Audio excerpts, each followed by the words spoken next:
everybody. How are you doing? Looks like everybody's having a great time out there today. I have to tell you that when I first started thinking about this topic of finding your voice in today's world, right, I started reflecting on my own journey and what it took for me to find my own voice. And, oh, wait, hold on. Oh, very important. There we go. And I started thinking about those times that you feel like you don't fit in. Does that happen to you? Right? You start thinking about when you don't fit in, and then you start thinking about those specific times. Like, I remember when we were adopting a new dress code policy at work. And for the men, there was practically nothing, right? But for the women, there was this laundry list of we couldn't wear sleeveless blouses, we couldn't wear sheath dresses, we couldn't wear knee-high boots with our tights in the winter, because our expressing ourselves was making men uncomfortable. And then I started thinking about when I was up for this big promotion, and I swear I was gonna get it. It was down to the last two finalists, and I was ready. And my boss came in and sat down, and he said, "I'm sorry you're not gonna get it. You don't have the finesse needed for this job." And when I asked what that meant, he said, "You're too passionate, you're too outspoken." And in my head, I was thinking of all those times where he had stomped out of a room when he was feeling overly emotional, but it made him uncomfortable. And I just started thinking about this, and I think about those times, and I think, is it just in my head? Are there people that would really rather that I just be quiet? Because the truth is, it's not in your head. The truth is, there is science that shows that women are interrupted more frequently than men, right? Women are interrupted more frequently, others are given credit for their ideas, and there's this really great concept called the double bind. The double bind is about competence versus likability. And the great thing is as a man gets more successful, he becomes more liked. There's science that shows that, but as a woman becomes more successful, she becomes less liked. If you've ever read Sheryl Sandberg's book, Lean In, there's a study in there called Heidi versus Howard. And it's students at Harvard Business School, both men and women, and they're divided into two groups. And each group was given the same case study about a successful entrepreneur. But one group was told that the person's name was Howard, and the other group was told that the person's name was Heidi. And both groups came back and said, this person is so competent, they're so smart. But the group who was told the name is Howard came back and said, oh, what a great guy, I wish I could have a beer with him. I want to work for him, he seems amazing. But the group that was told the person's name was Heidi came back and said, I don't know, she seems kind of selfish. I certainly want to work for her. Ouch, right? All we did was change the name. So the truth is that gender bias exists, sexism exists, but is that going to be the whole story? I mean, I don't think that's what I want my whole story to be. And when I think about not expressing my voice, do you get that feeling in your stomach, right? When you're not expressing yourself. And science also shows that those unexpressed emotions can actually become like ticking time bombs and can even cause physical illness. So forget that, I'll take the risk, right? Because the reward of speaking up is so much better. Because you can be your authentic self. You can be your authentic self. And I have found that the times that I am happiest in my life are the times where the inside authentic core of who I am matches how I'm expressing myself out in the world. When those two things line up, that's where the magic happens, right? Right? So you think, okay, how do I find my authentic self, right? What does that even mean? And I'm a marketing consultant by day, so I also think about it in terms of your personal brand or your personal reputation, right? So think about writing down words that you think describe you.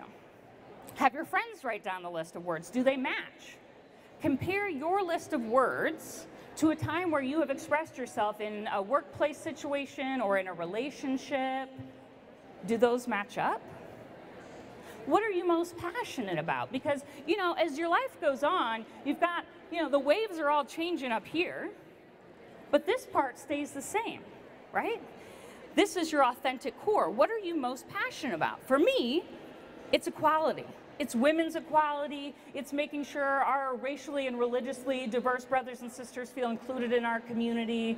It's the LGBT community, making sure that they feel valued and included. And I didn't speak up on that for a really long time. And then I decided to start speaking up, and I even formed a group called Progressive Social Hour, and I thought, I don't know, maybe a couple of my friends will come over, we'll have a beer, that'll be great, right? I have been amazed at the hundreds of people that have come out of the woodwork, who come to events month after month to support me, and I realize that it's because when you speak from your authentic self, you're like a magnet for other people. You're like a magnet. And even if you don't agree with someone else's authentic voice, it doesn't matter. It doesn't matter, because you know how hard it is to find your authentic voice, and you can respect the other person's voice, and you can find ways to learn from each other. And as you develop your voice, you're going to start thinking about, how do words, actual words, affect my voice, right? Does anyone have, I don't know, maybe a coworker or a family member who has to speak up after every little thing, like always has to have their voice heard, right? Every time, and you're just like, oh my God, stop talking, right? It happens so often. And so what's happening is this person is confusing words with voice, right? They think if the more I speak up, the more I'll be heard. But what happens in reality is people start dismissing them, right? They're not listening anymore. So you have to make sure you're speaking from a place of authenticity, and then you have to be strategic about how and where and when you're choosing to speak up. And mostly you need to make sure that those words you're using are not sabotaging yourself. Because we need to talk about a couple words we need to delete from our vocabulary, okay? There was research done on this word just, okay? Just. You might think you don't use it. I can tell you that right now there's a Facebook quiz going around where it says, what are your top 5 words that you use? And almost every single female friend of mine has the word just in their top 5. And we use it and we don't even realize it, right? We'll send an email and say, I was just wondering when you were going to get back to me about this, or hey, just wanted to know if you were coming to this event, and we don't realize that we're using it. And studies show that women use it so much more than men, and it's a permission word. It's a permission word. It's immediately putting the other person in a position of authority. And there's no need to do that. Why are you instantly putting yourself at a disadvantage in your communications? But we do it all the time. I have to admit, last week, I've made myself start going through my email drafts before I send it. I had used the word just, I'm not even kidding you, 3 times in an email. And I was like, oh, thank God I've started rereading these to take it out. So tell your coworkers, tell your family members, put a jar on your desk and say, you use the word, you got to put $1 in, and then at the end of the week, you can use that to go out for drinks and celebrate that you're not just going out for drinks, right? So the other word is lucky. So this is more of a concept than just a word, but who thinks that men have no issues talking about how good they are at things, right? They're experts, they've got all the knowledge. But when you ask a woman, she will often say, oh, I was just lucky to be in the right place at the right time, or it was so nice of so-and-so to give me a chance. No, you guys are smart people, right? You are smart, you work hard, and other people need to realize that. But first, you need to realize that. You need to realize it yourself. And that's hard to do. I was getting my hair done the other day, and I like to practice in places where it doesn't matter, right? Your hairdresser is a safe space. And so my hairdresser happens to be a man, and we were talking about a marketing project I was trying to get. And I said, I really want this project because it's all about strategy, and I just think I can kill it. I can just knock it out of the ballpark. And then I literally almost flinched when I looked up to be like, did I just brag on myself? What is he thinking right now? He didn't miss a beat. Went right on, asked a follow-up question.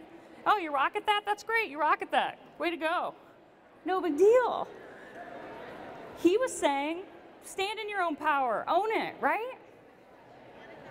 Stand in your own power. Do any of you guys do yoga?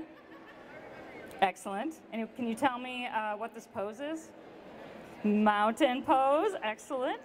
So it's mountain pose. So mountain pose is when you stand at the top of your mat and you just feel the energy coming up from your feet all the way to your head, and you stand in your own power. I was complaining, as I want to do, to a friend a little while back, and I said, I have all these presentations that I'm giving to boards of directors, and I was really frustrated about it. And the woman just stopped me and said, literally, stop. You're already in the room. They're asking for your expertise. You don't have to prove anything. Stand in your power. Own your own strength. You're already there. You don't have to prove anything. So we have to learn to stand in our own power and our own strength. And then we can start using more techniques. So there was an article about women in the White House. Pretty competitive place in the White House, right? And they decided that in order for them to have their voices heard, they were going to use a strategy they called amplification.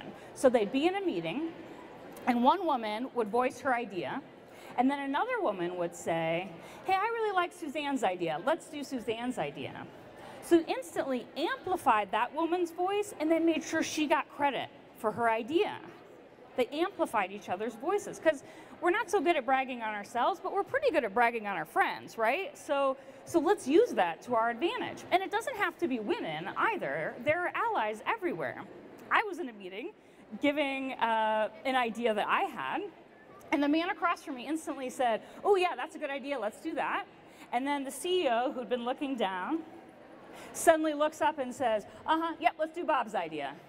And before I could even process that the guy who had just liked my idea got credit for my idea, Bob said, no, actually that was Courtney's idea.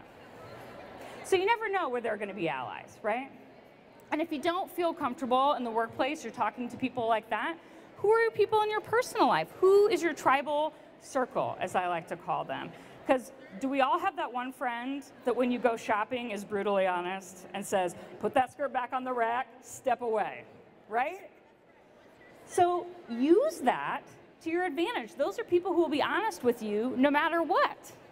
So when you're thinking about how to approach an idea, or you're wondering how to address an issue with your significant other or whatever it is, bounce it off of them. They might say, yeah, if someone talked to me like that and said that to me, I would probably react this way. And then you can learn from that. So once you've started learning, you're standing in your power, it's time to stretch. So stretching means that men will apply for a job when they only meet what percentage criteria? Any guesses? What? 60%. If they meet 60% of the criteria, they will apply for the job. But women will only apply for a job if they meet all 100% of the criteria. And when they asked follow-up questions, it wasn't that the women doubted their own ability, because that's not the issue, right? They were following the rules. They didn't want to waste the interviewer's time, they're following the rules. There aren't any rules. There are no rules. So go ahead and stretch. And I'm willing to bet that as I'm talking about these different strategies of kind of getting outside your comfort zone, that there might be some of you who feel like this. I'm an introvert, stop talking to me, right? I'm kind of an introvert too, so I get it. I love public speaking, but then I'll have to go lay in a dark room for a while and rock myself to sleep. So I get it. But just because you're an introvert doesn't mean you can't find your own voice, right? So you might just have to reframe the conversation. So think about it in terms of the fact that in the history of the world, there has never been anyone with your specific perspective, with your specific background. And when you don't speak up, you are denying the world that vital piece of the puzzle that we need to hear. And at the end of the day, it's not about you. It's about the message that you are putting out there. You are the conduit. You are helping solve a problem. You're helping your boss come up with a new strategy. You're learning to communicate with your significant other better. It's about the message. And if you can change that, how you're thinking about that psychologically, you'll get more confidence. And it's not just psychological, you can use your physical attributes as well. When you're in that meeting, are you squished in the corner, writing furious notes and hoping no one sees you? Or are you owning your space? We're so afraid to take up space sometimes. And when you're presenting that idea, put your elbows on the table. Don't be afraid to take up that space. And what will happen is that you will feel more confident simply by changing your body posture, and other people will perceive you as being more confident, right? And then they'll be more apt to even listen to your ideas. So it's a win-win. I mean, if you ever have a boss that likes to come in and stand in the door of your office while you're sitting down, that's a power dynamic. Shift it. Stand up. Be on equal footing. There's no harm in that, right? Use that physicality and practice it. And before you know it, you're going to feel more comfortable. Other people are going to start seeing your example, and you're going to start changing the world. And I realize you're saying, Courtney, that's kind of a stretch, right? But, as Barb even reminded me before I came up here today, it wasn't so long ago that women weren't exactly seen as leaders. Our voices, I know this will come as a shock to many of you, I'm glad you're sitting down, were not always welcomed, right? But the more we do it and the more people see women in leadership, the more that becomes the norm. So what can you do just by changing your own life? Or do you hire consultants in your job? Are they women? Do you hire speakers at events? Are they women? Are you in HR? You can do your own Heidi versus Howard experiment. Take the names off of the resumes, and guess what? You've just eliminated gender bias in that interview process, right? That's really powerful. Because we are consistently presented with images, either as consumers or we're producing images, again, in marketing with a website or brochures, all of that stuff. You think, oh, this is a stock image of people working. I'm going to throw that on the website. But when you look a little bit closer, what do you see? You see two probably powerful white men supported by three lovely white ladies, right? It's a subtle message. But it's there, and it's there every day, and it doesn't just start when we're adults either. What about your kids? I know we have a couple moms here in the audience, and my mom had a huge impact on me when I was learning to develop my voice, a huge impact. And it starts at a very young age. So this is Richard Scarry's best word book ever. And it was originally published in 1963, and it was just republished a couple of years ago to be more diverse and more inclusive. So you'll see on the top left there is the original illustration, and then the updated version, they just added the father in the kitchen. Now all of a sudden, instead of the women's places in the kitchen, it becomes, hey, this is something we do as a partnership. This is something we work together on. That's a pretty powerful difference in message, right? And then, even better, this one over here, the top right, is the original illustration, and then down below it, you'll see all they added was a little yellow hair bow to a bear. And now, all of a sudden, women can drive steamrollers too. That's amazing, right? Just one little hair bow. So, know what images you're putting out in the world, know what images you're consuming. Because I got to tell you, once you start finding your voice, you're not going to want to be quiet about it. You're probably going to feel like Madeleine Albright did. It took me quite a long time to develop a voice, and now that I have it, I am not going to be silent. So I encourage all of you to not be silent. Find your voice and use it, because, boy, the world needs it. Thank you so much. Do you want this on?